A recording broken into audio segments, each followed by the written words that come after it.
If you grew up in the UK between 1990 and 2010, you know exactly what TGI Fridays smells like. Jack Daniel's glaze, sizzling fajita plates, and excessive amounts of hairspray. For a solid 2 decades, this place was the only one on the high street where the staff wore braces covered in badges, where the bartenders could juggle vodka bottles like they were auditioning for a cocktail sequel, and where you were legally required to stand on a chair while strangers clapped and screamed "Happy Birthday" at you. But if you walk into a TGI Fridays today, the vibe is different. The stripes are faded. The flair bartending is gone, replaced by a QR code on a sticky table. The energy of a Friday night has been replaced by the atmosphere of a wet Tuesday afternoon in a dentist's waiting room. And the prices are outrageous to say the least. That's because in September 2024, Hostmore plc, the company that ran TGI Fridays in the UK, collapsed into administration. 35 restaurants closed overnight. Over 1,000 staff were fired, some via a video call, with others finding out because the padlocks were already on the doors when they turned up for their shift. The headlines blamed the usual suspects: the cost of living crisis, the price of energy, and the fact that millennials apparently hate fun. But that's not the real story. The real story of why TGI Fridays collapsed is much more cynical. It's a story about financial engineering and a board of directors who treated a restaurant chain like a spreadsheet. TGI Fridays arrived in the UK in 1986, and for a long time it was run by Whitbread, the massive hospitality giant behind Premier Inn and Costa Coffee. They understood that a restaurant is a simple trade. You give people hot food and good service, and they give you money. Under their watch, TGI Fridays was a cash cow. It was premium, it was cool, and it was packed. But in 2007, Whitbread sold the business for £70.4 million. TGI Fridays eventually landed in the hands of Electra Private Equity in 2014. If you know anything about private equity, you know the playbook. They usually buy companies to polish them up, load them with value, and sell them for a profit. For a while, it worked. The valuation soared so high that by 2021, the plan was to spin the UK arm off into its own separate company on the London Stock Exchange. They called this new company Hostmore. When it listed in November 2021, the market capitalization was over £100 million. The firm had 87 restaurants and big plans to open a lot more. But if you look at the documents filed at Companies House from that time, you see the first cracks in the foundation. Just weeks before the stock market listing, the directors signed off on a special resolution to cancel the company's share premium account and reduce it to zero. In plain English, this creates a pot of money that can be used to pay dividends to shareholders or clean up a balance sheet to make it look healthier than it is.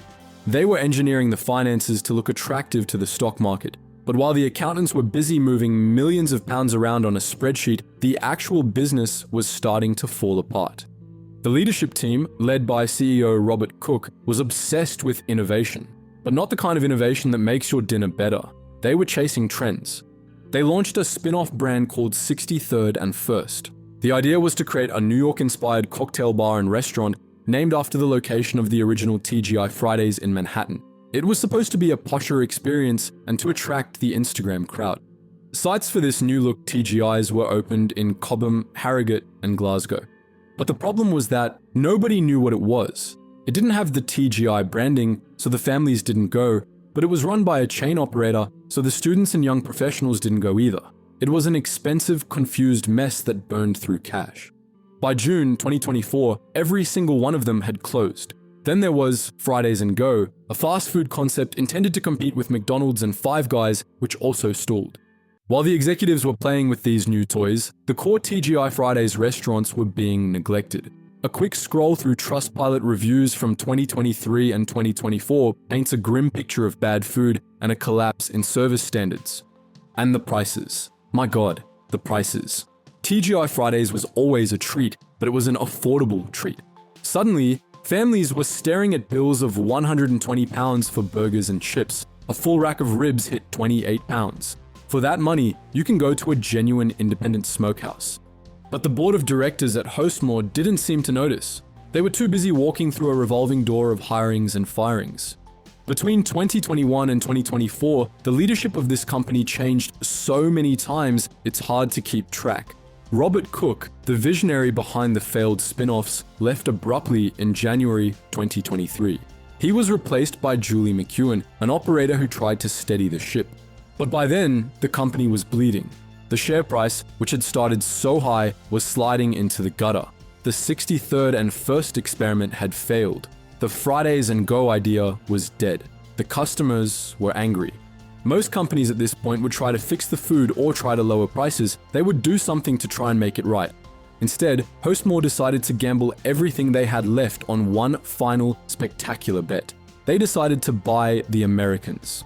In early 2024, Hostmore announced that they were going to buy TGI Fridays Inc., the US parent company. Make no mistake, this was a minnow trying to swallow a whale. The UK franchisee, which was already struggling to pay its own rent, wanted to acquire the global master brand for £177 million. The logic, if you squinted hard enough, was that by owning the US parent, Hostmore would control the royalties. Every time a TGI Fridays franchise anywhere in the world sold a burger, Hostmore would get a cut.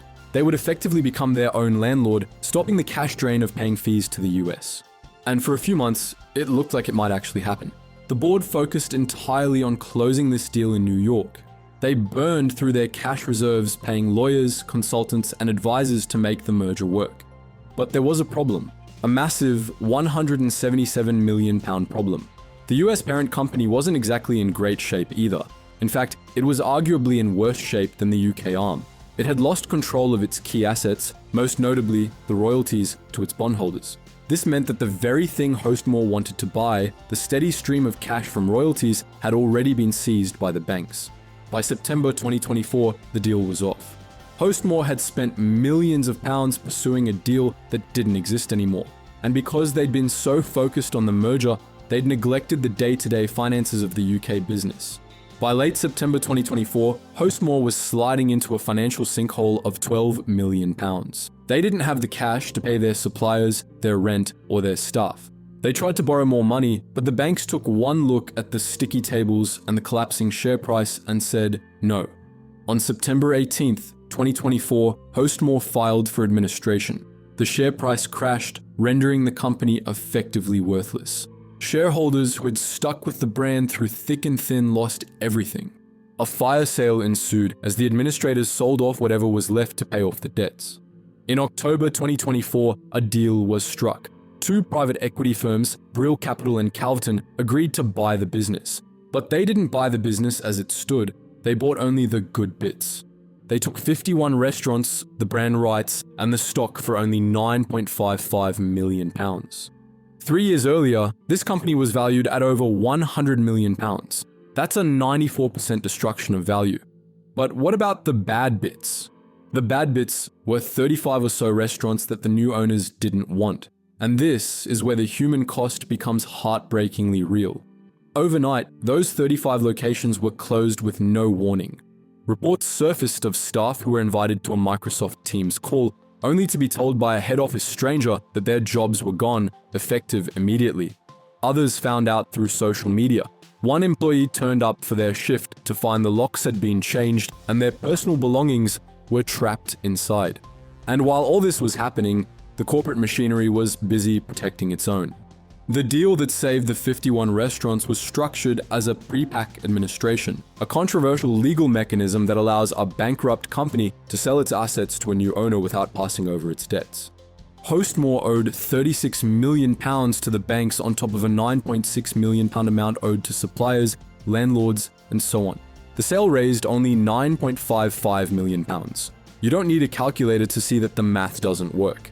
And if you thought that was the end of the chaos, think again. Fast forward to late 2025, and Brill Capital and Calverton offloaded the business to Sugarloaf TGIF Management, a company run by former CEO Ray Blanchette. That sounded promising. A return to the roots, perhaps? Barely a month after that handshake, Sky News revealed that the UK business is up for sale again. Advisors from Interpath have been hired to find new investors, leaving the remaining 49 restaurants and 2,000 staff facing yet another festive season, wondering if they'll have a job in January. The tragedy is that TGI Fridays didn't have to run aground like this. In a world where people are desperate for connection and nostalgia, it should have been thriving. Look at how Wetherspoons dominates by knowing exactly what it is. Look at how Nando's thrives by delivering consistency. TGI Fridays tried to be a high finance vehicle, a stock market darling, and a gourmet burger joint all at once, and it succeeded at being none of them. But those days are gone, and no amount of financial engineering can bring them back. But what do you reckon? Were you old enough to remember when TGI Fridays was actually the place to be? Did you work there in the glory days? We'd love to hear the war stories from the trenches, especially if you know whether that Jack Daniel's sauce was ever actually made with real whiskey. Drop your thoughts in the comments below. And if you enjoyed this look at the corporate car crash behind the cocktails, give us a like, hit subscribe, and ring the bell so you don't miss the next deep dive. Cheers for watching, and I'll catch you in the next one.